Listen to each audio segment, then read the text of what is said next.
भारत और पाकिस्तान का जो इतिहास रहा है वो बहुत ही ज़्यादा उथल-पुथल वाला रहा है। भारत और पाकिस्तान के बीच हमने काफ़ी बार युद्ध देखे, काफ़ी तरीके के युद्ध देखे, जिसमें शुरुआत जो होती है भारत-पाक संबंध से अगर हम समझना चाहें 1947 अक्टूबर में पाकिस्तान के द्वारा कश्मीर के ऊपर हमला कर देना, जिसके अंतर्गत उसकी जो मंशा थी, कश्मीर को एक्वायर करने की थी, अपने अधिकार क्षेत्र के अंदर लेने की थी।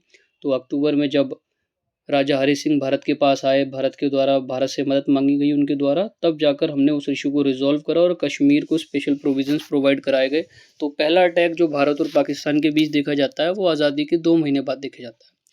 उसके बाद जो चीज़ें आगे बढ़ती हैं, 1962 में चाइना हमारे ऊपर हमला करता है। पाकिस्तान इसी की एवज में जब हम हार जाते हैं, इसी का मौका उठाकर उसे लगता है 1965 तक आते-आते हमारा जो ध्यान है वो नॉर्थ ईस्ट की तरफ ज़्यादा है, यानी चाइना वाली बॉर्डर की तरफ ज़्यादा है, पाकिस्तान वाली बॉर्डर या एरियाज़ की तरफ कम है। तो 1965 में पाकिस्तान कहें तो मुख्य रूप से पहला बड़ा हमला करता है, जिसके अंदर हमारी जीत होती है।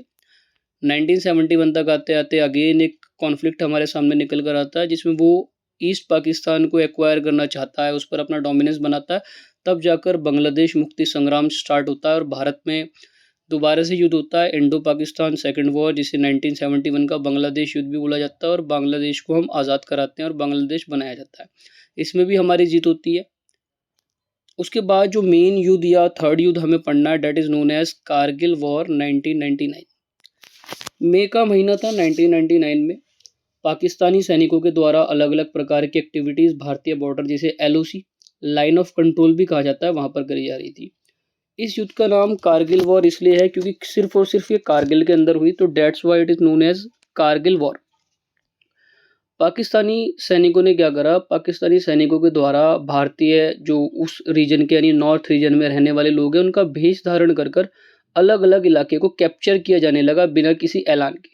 जैसे कि आपके सामने मैप पर दिख रहा होगा बतालिक, काक्सर, और भी इलाके थे, द्रास, मास्को। ये वो पीक हुआ करती थी जो कि नॉर्थ के अंदर थी, जम्मू कश्मीर के ऊपरी रीजन पर LOC के पास हुआ करती थी।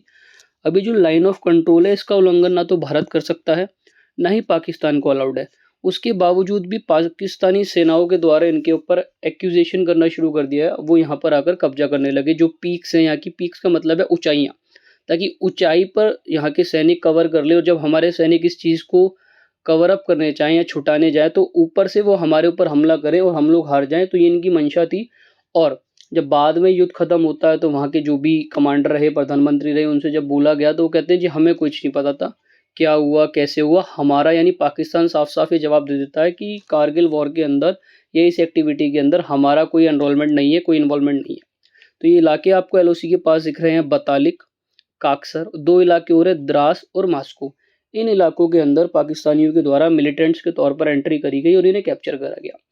जब मई 1999 के बाद हमें ये बातें पता चली तो हमने भी यहाँ पर सैनिक कार्यवाही करी, और इसी में आपने मूवी भी देखी है, शेरशाह मूवी। वो इसी के ऊपर बेस्ड है कि कैप्टन विक्रम बत्रा को कुछ पीक्स कैप्चर करने का कहा गया था कि आपको ये इलाके जीतने। अलग अलग कैप्टन या उस समय जो भी सेना में थे उन्हें टारगेट्स दिए गए थे। तो LOC के पास इलाके काक्सर, बतालिक, कारगिल। इसे कारगिल वॉर मेजर कहने के पीछे रीजन है कि कारगिल के अंदर ही ये युद्ध हुआ था। That is why it is known as Kargil war. समझते हैं। Pakistani troops disguise as militant infiltrate Indian control territory in the Kargil sector of Kashmir.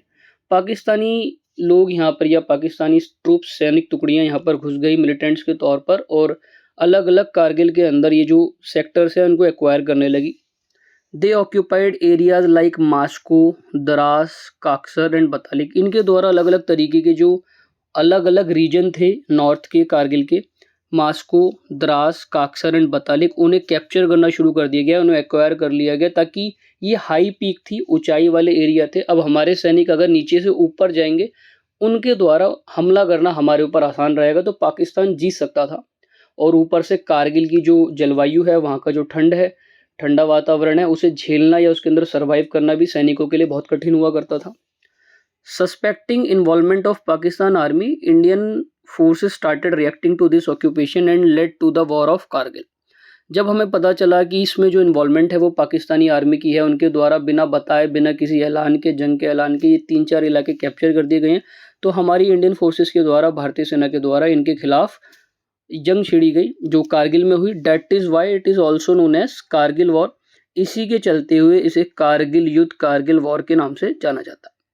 युद्ध कब से कब तक चला? मई से लेकर जून 1999 तक, और 26 जुलाई 1999 भारतीय सेना के द्वारा बड़े-बड़े जो इलाके, बड़ी-बड़ी जो हाईएस्ट पीक इनके द्वारा कैप्चर करी गई थी, उन पॉइंट्स को हमने वापस प्राप्त कर लिया और हमारे सैनिकों के द्वारा जीत लिया गया। इसी दौरान आप सभी को पता है कि कैप्टन विक्रम बत्रा की मौत हो गई थी, वो शहीद हो गए थे और उनके साथ काफ़ी सैनिक या सेना के जो उस समय साथी रहे, उनकी मौत हो गई थी।